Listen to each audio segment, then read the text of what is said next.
دیکھ رہے ہیں کہ غزہ کی سرزمین پر 3 بڑے اسپتال تھے، ان کو کھنڈیر میں ظالم اسرائیلیوں نے تبدیل کر دیا۔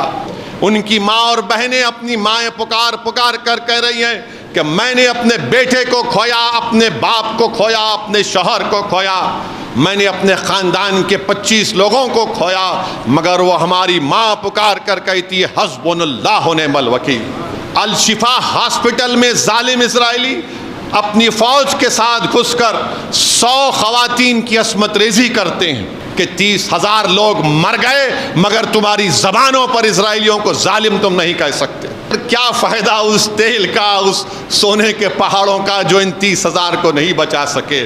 اور کسی ایک فلسطینی نے رو کر کہا کہ جو آج ہماری تائید میں بات نہیں کر رہے، ہم اپنی بات کو حشر کے میدان میں اللہ کے سامنے کریں گے۔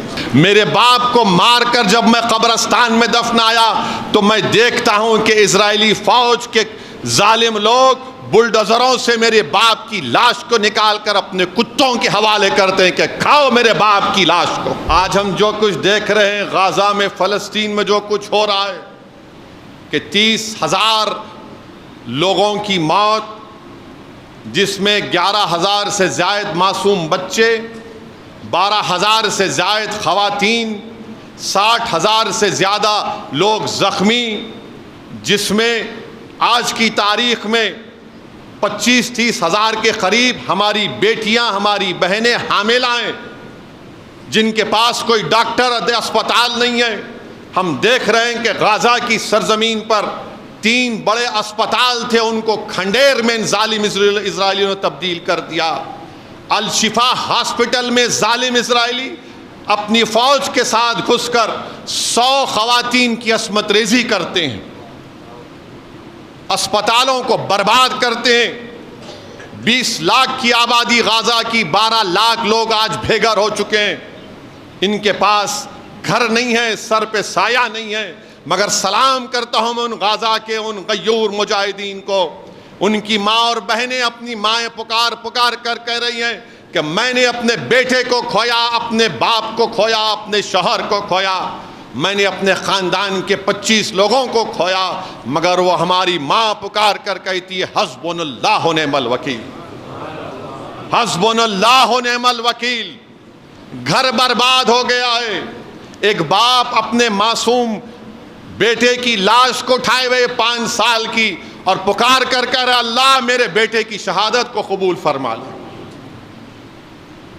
کفن میں لپٹی ہوئی لاش ایک ماں اٹھا کر اپنی بیٹی کی لے کے جا رہی ہے اور کہہ رہے کہ اللہ ہم تجھ سے نا امید نہیں ہے، اللہ ہم تجھ سے نا امید نہیں ہے۔ میرے عزیز دوستوں اور بزرگوں، یہ لوگ، یہ طاقتیں ہم کو ڈرانا چاہتی ہیں، مگر مجھے یقین ہے کہ اللہ سبحانہ و تعالیٰ ضرور ان فلسطینیوں کو سرخرو کرے گا، اللہ ان کو کامیاب کرے گا، اللہ ان کو غلبہ دے گا انشاءاللہ تعالیٰ۔ جو دنیا آج بحری ہو چکی ہے، جو دنیا آج بحری ہو چکی ہے، ان کی تکالیف کو نہیں سن رہی ہے۔ معصوم بچے بھوک سے مر رہے ہیں، جو بچے زندہ ہیں فاقہ کشی سے مر رہے ہیں، دوائیں نہیں ہیں ان کے پاس، مگر دنیا اندھی ہو چکی ہے، دنیا بحری ہو چکی ہے۔ یہ دنیا جو بڑا درس دیتی ہے مسلمانوں کو کہ اپنی بچیوں کو پڑھاؤ، یہ دنیا جو بڑا پکار پکار کر کہتی ہے کہ تمہارا حجاب، تمہارا برقع تمہاری ترقی میں حائل ہو رہا ہے، یہ دنیا جو بڑا مسلمانوں کو مساوات کا درس دیتی ہے، ارے تمہارے کون سے مساوات ہیں کہ 30,000 لوگ مر گئے مگر تمہاری زبانوں پر اسرائیلیوں کو ظالم تم نہیں کہہ سکتے؟ یہ کون سی تمہارے مساوات ہیں؟ کون سا تمہارا ترقی یافتہ پن ہے کہ بچے بھوکے مر رہے ہیں؟ 11,000 بچے مر گئے مگر تمہاری زبانوں پر ان بچوں کی تکالیف کا ذکر نہیں ہوتا۔ مگر یاد رکھو، تاریخ گواہ ہے کہ اللہ ضرور انصاف کرے گا انشاءاللہ تعالی۔ لوگ پوچھتے ہیں، ہم فخر کرتے ہیں کہ بھائی ان کے پاس سونے کے پہاڑ ہیں، ان کی زمین کے نیچے تیل ہے، پیسے اربوں دولت ہے، مگر کیا فائدہ اس تیل کا، اس سونے کے پہاڑوں کا جو ان 30,000 کو نہیں بچا سکے۔ 1 گھنٹے میں تم سفر طے کر سکتے، مگر تم کو فکر نہیں ہے، تم اپنے شاہی محلات میں موج منا رہے، مناؤ موج، یہ دنیا ختم ہوگی، یاد رکھو۔ اور کسی ایک فلسطینی نے رو کر کہا کہ جو آج ہماری تائید میں بات نہیں کر رہے، ہم اپنی بات کو حشر کے میدان میں اللہ کے سامنے کریں گے، ہم اپنی بات کو اللہ کے سامنے حشر کے میدان میں کریں گے۔ تو تیار ہو جاؤ، جن کے پاس سونے کے پہاڑ ہیں، جن کی زمینوں میں تیل ہے، یہ اس دن تم کو کام نہیں آئے گا جب ایک باپ کھڑا ہو جائے گا اور کہے گا کہ پروردگار یہ معاملہ تھا، میری بیٹی کی عصمت ریزی کر دی گئی، میرے باپ کو مار کر جب میں قبرستان میں دفنایا تو میں دیکھتا ہوں کہ اسرائیلی فوج کے ظالم لوگ بلڈوزروں سے میرے باپ کی لاش کو نکال کر اپنے کتوں کے حوالے کرتے ہیں کہ کھاؤ میرے باپ کی لاش کو۔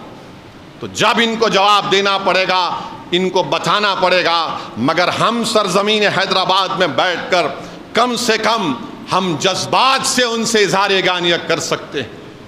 یہ سب سے کم ایمان کی نشانی ہے کہ کم سے کم ہم جذبات سے ان معصوم فلسطینیوں کو ہم اپنا پیغام دے سکتے ہیں کہ ہم ضرور تمہاری تکلیف کو محسوس کر رہے ہیں، ضرور تمہاری اس بربادی کو، تمہاری شہادتوں کو، تمہارے بچوں کے یتیم ہو کر ہم جو دیکھتے ہیں، یقیناً ہماری آنکھ میں آنسو آتے ہیں۔ اور سلام کرتا ہوں سرزمین حیدرآباد پر، اور خاص طور سے حیدرآباد کے اس علاقے کے ان تمام مساجد کے ذمہ داروں کو جو ہر نماز میں، جو تراویح کی نماز کے بعد جو دعا ہوتی ہے، تہجد کی جو اجتماعی نمازیں ہو رہی ہیں، اس میں رو رو کر اللہ سے بھیک مانگ رہے ہیں کہ اللہ فلسطینیوں پر رحم فرما دے۔ میرے بھائی، یہی تو خصوصیت ہے ہماری سرزمین کی، یہی تو خصوصیت ہے، یہی تو مزاج ہے ہمارا کہ ہم ان غزہ کے فلسطینیوں کی تکلیف کو محسوس کرتے ہیں۔